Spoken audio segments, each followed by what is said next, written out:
A quote from Stephen Hawking.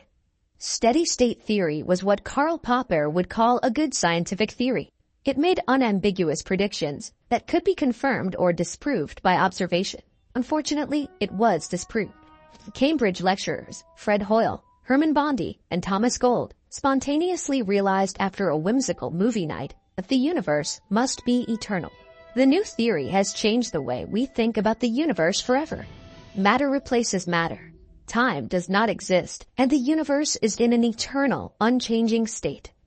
If Hoyle, Bondi, and Gold are right, then what about the Big Bang? And more importantly, what movie inspired the three so much that they came up with one of the most debated theories of the 20th century? What are three 30-something Cambridge astronomy and astrophysics lecturers doing on a Saturday night? No, they're not talking about stellar masses or galactic nebulae. They're watching a horror movie. It was 1945, and Dead of Night was all the rage in the cinemas. The British horror film consists of several interconnected short stories that are embedded in an interesting frame story. Dead of Night begins with an architect named Walter Craig who is invited to a remote country house. There, he meets a group of people he doesn't actually know, and yet the people seem strangely familiar to him. One by one, each of them tells an eerie story that they had experienced. The stories all involve supernatural events, such as ghostly apparitions, an eerie mirror, a cursed golfer, and a creepy ventriloquist dummy. The frame story connects these stories and ends with a surprising twist. Walter Craig realizes why he somehow knows all this. He realizes that he has experienced all these stories before in his dreams. He realizes that the whole event, the meeting at the country house and the telling of the stories, is part of a dream he has been having over and over again. So, he has been dreaming the whole time, and the ghost stories that were told are part of this dream. When he comes to this realization, it turns out that all the spooky events and encounters didn't happen in reality. The end of the movie shows Craig waking up from the dream and reality presenting itself as normal again. Still, it remains an interesting story because the movie makes it clear how dreams and reality can blur together. Just as the audience couldn't tell whether what they were experiencing was real or just a product of their imagination, the same could happen to us. The plot of the film also leaves open the question of whether the events in the country house actually represent another level of reality. So what did this movie trigger in the three lecturers from Cambridge? After watching the movie, all three men independently had the strange feeling that there was more truth in the movie than they thought. They had spontaneous visions of an infinite universe, and everything seemed totally logical to them. In the months that followed, they developed a model to explain the universe that we now know as the steady-state theory. Steady state, the universe without change? It sounds crazy that a horror movie, of all things, inspired three top scientists to come up with one of the most discussed theories of the 20th century. After experiencing the movie, the three were certain that older theories were correct, according to which the universe is maintained by a constant flow of matter, and that our universe may not be the only dimension. Such ideas emerged as early as 1918, when the American physicist William McMillan suggested that new matter is constantly being created within the universe, and that the universe is thus kept in a stable state. In the 1920s, James Jeans suggested that this matter is created in spiral nebulae and actually originates from other dimensions. Even Albert Einstein briefly took up the idea, publishing a manuscript in 1931 in which he described the idea that the universe expands through a continuously evolving stream of matter. However, physics then developed in a different direction.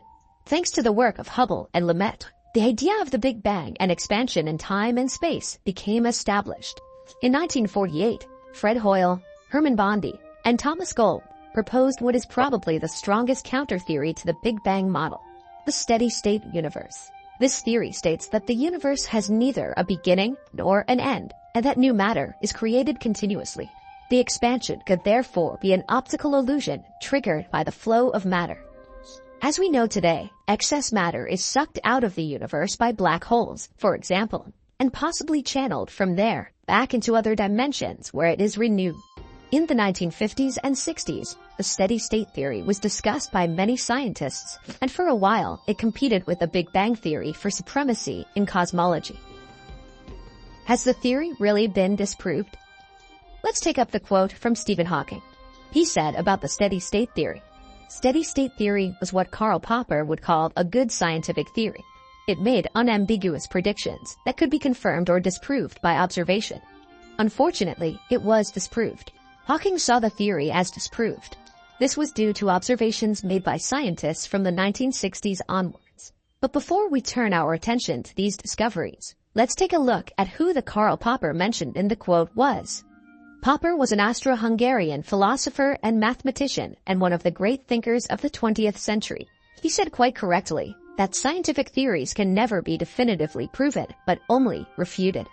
In plain language, this means that scientific theories remain theories until they are replaced by truths, or they are disproved. Then there is a counter-theory that tries to prove something else. Nevertheless, they remain theories. This is precisely the problem our science is currently facing. The house of cards of its theories is collapsing due to real observations. The problem is still that the observations are far from providing us with the truth. Only when all the theories fit together seamlessly, complement each other harmoniously, and lead to what Albert Einstein called the unified field equation, can we assume that we have discovered the truth about the universe. But back to our three movie fans and their steady-state theory. In the 1960s, the steady-state theory was supposedly disproved by several observations. Radio astronomical discoveries showed a higher number of radio sources and quasars at great distances, suggesting that the universe is not static but changing. In 1965, Arno Penzias and Robert Wilson discovered the cosmic background radiation, which has since been regarded as a remnant of the Big Bang. This discovery provided strong evidence in favor of the Big Bang theory and contradicted the assumption of the steady-state theory that the universe has no temporal development. However, nothing was really proven here. It was just that there were strong theories that argued against the steady-state idea. If we look at the idea of a temporally and spatially infinite universe, this idea does not necessarily mean that there are no movements, developments, and dynamics within this universe. The theory only says that the space in which this takes place is infinite in a certain way. You can think of it as a lake into which water flows in and out, in which there are dynamics and life, but the lake itself is eternal.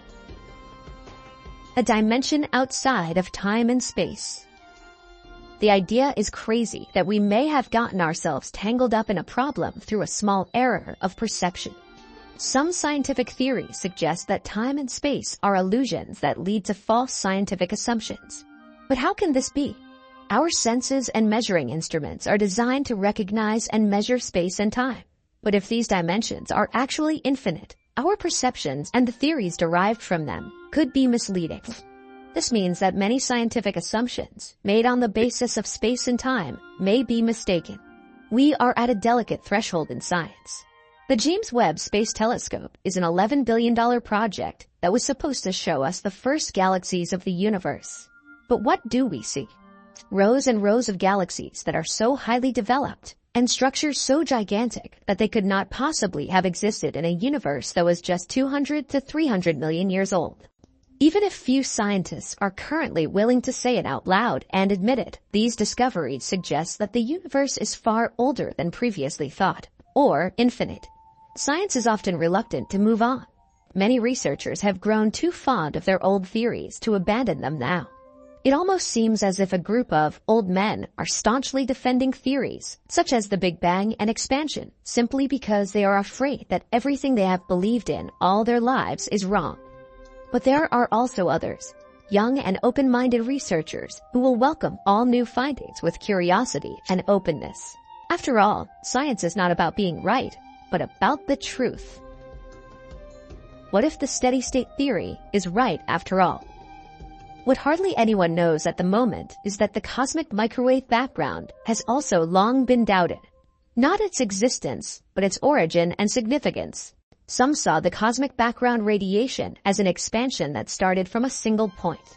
However, researchers have even found evidence of parallel universes in the radiation, and Sir Roger Penrose used the patterns of the radiation to support his idea of a cyclical universe. This shows that radiation provides scope for many interpretations and points of view. The radiation could also have to do with the ongoing flow of matter, and this flow could in turn explain why the universe appears increasingly inhomogeneous on a large scale, which should not actually be the case. If new matter is constantly being created, this could help explain irregularities in the distribution of matter in the universe. This inhomogeneity is one of the greatest mysteries of modern research. If the Big Bang Theory is correct, the universe should be uniform, homogeneous, and isotropic. But the Webb telescope shows us that this is not true. Some modern theories of quantum gravity, such as loop quantum gravity, suggest that space and time could be quantized. Quanta are known to exist in multiple places and at multiple times simultaneously.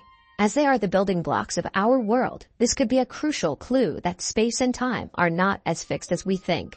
If we take this thread further, we inevitably end up with the multiverse. And this is already as good as proven at quantum level.